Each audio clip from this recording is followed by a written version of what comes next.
Welcome back, I'm Raiden from Bluewood Gaming, and this week on Raiden Reviews, I'm going all the way back to 2005 to review F.E.A.R, First Encounter Assault Recon. Before we get into this review, remember to hit the subscribe button and enable notifications if you want to be notified when I upload the next episode of Raiden Reviews.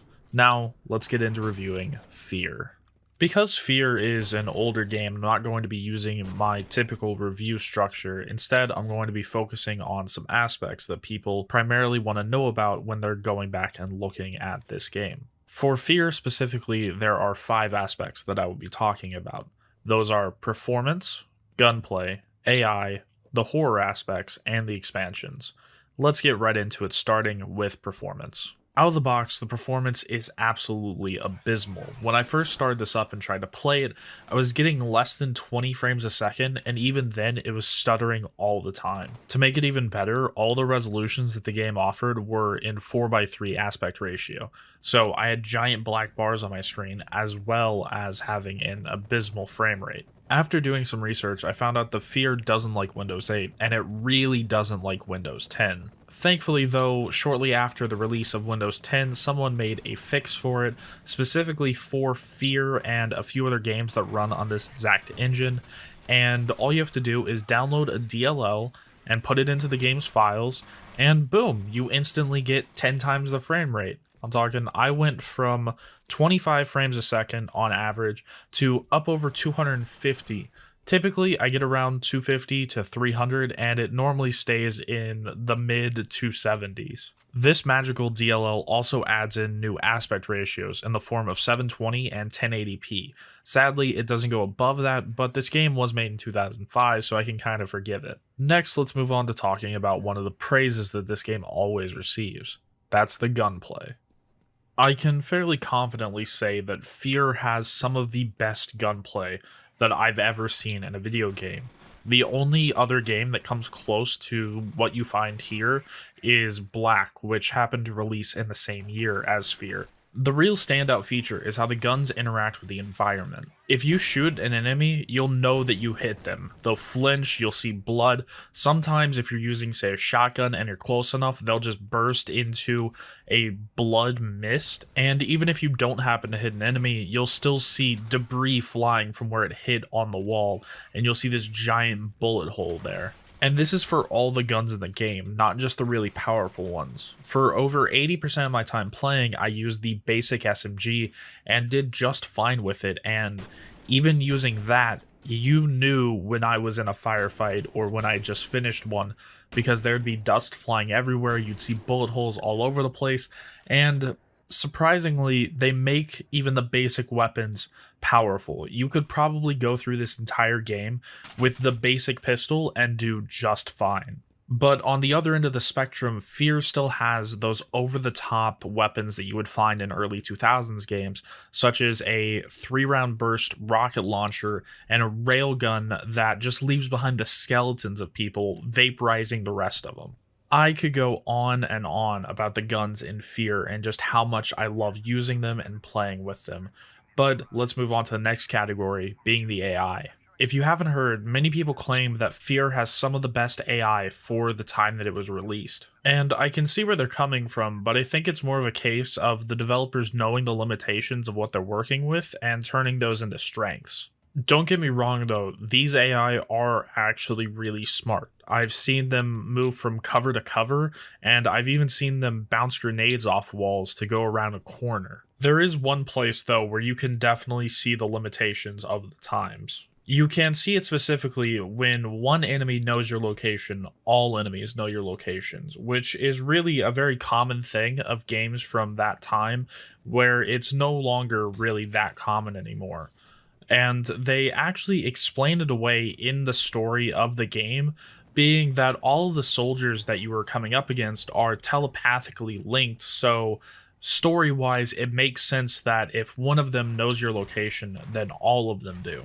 I'll finish off this section by talking about something that I haven't really seen many other people talk about when they're covering F.E.A.R, and that is how much the AI actually talk. And these guys like to talk a lot and about a lot of things. If they need to reload, they'll call out to their buddy telling him to cover him while they reload.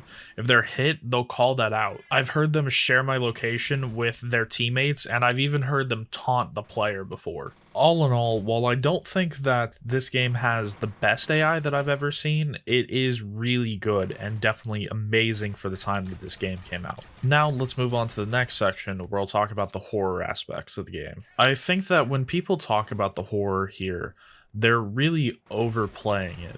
There's only one jump scare, the rest of it's really just suspense, maybe seeing a shadow of somebody that isn't there. Occasionally you'll see the little girl in the red dress named Alma, but really the horror kind of falls apart when you find out that the paranormal stuff and Alma are actually trying to help you.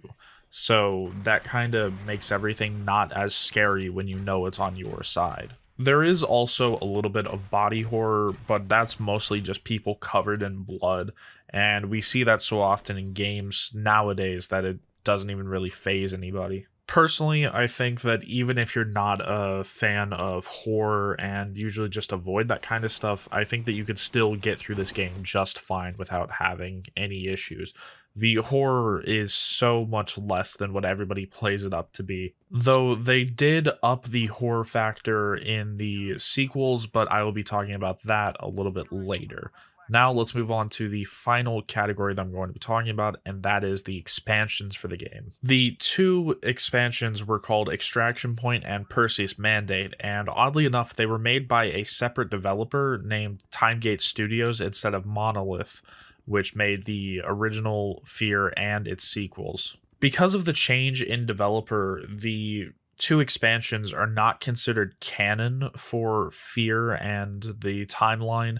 The first expansion, called Extraction Point, just continues the story of the first F.E.A.R, but it is completely ignored for the sequels. And then the second one is Perseus Mandate, which actually adds some new stuff, and you play as a completely different member of a F.E.A.R team, a secondary F.E.A.R team. But the problem with both of these is that, well, one, they aren't in the same timeline, so they don't really matter. And two, the performance boost that I got from the DLL that I talked about in the beginning of this video, that doesn't carry over here. These games both have incredibly bad frame rate issues and stuttering, and sadly I was not able to complete either of them. I was only able to play about an hour of Extraction Point, and Perseus Mandate was just completely unplayable for me. And now that we've covered all of that, let's move on to my final thoughts and whether or not you should play F.E.A.R 14 years later. I thoroughly enjoyed my time playing F.E.A.R. Sadly though, it is only about 7 hours long on normal difficulty. If I ever play it again, I'm definitely going to bump it up to hard, and it will probably be around 10 or 11 hours at that point. But I just loved F.E.A.R throughout. I had an absolute blast playing it, and it is now one of my favorite games from that time. Sadly, though, you cannot buy F.E.A.R by itself anymore. They took that away a few years ago on Steam, and pretty much no other place that I've looked has F.E.A.R by itself unless you're getting a physical copy of it for something like one of the consoles back then. The only way that you can actually get F.E.A.R on PC anymore is by getting the whole F.E.A.R series bundle, which I will be covering F.E.A.R 2 and F.E.A.R 3 in a future video, so stay tuned for that. If I have already released them by the time that you're watching, then links to those reviews will be in the description. But yeah, I really wish that you could still get F.E.A.R by itself, because F.E.A.R 1 is absolutely amazing. I loved playing through it. I would play through it again. I just loved the gunplay. Thankfully, they do carry over that really great gunplay into the sequels so far. As of the time of recording this, I've played about halfway through F.E.A.R 2, and that is looking to be a good game as well. So that is it for this pseudo review of F.E.A.R. Like I just said, I will be covering F.E.A.R 2 and F.E.A.R 3 in the coming weeks. Links will be in the description when those reviews go live if you happen to be watching this later. As always, I'm Raiden from Blue to Gaming. and I'll see you guys in the next one.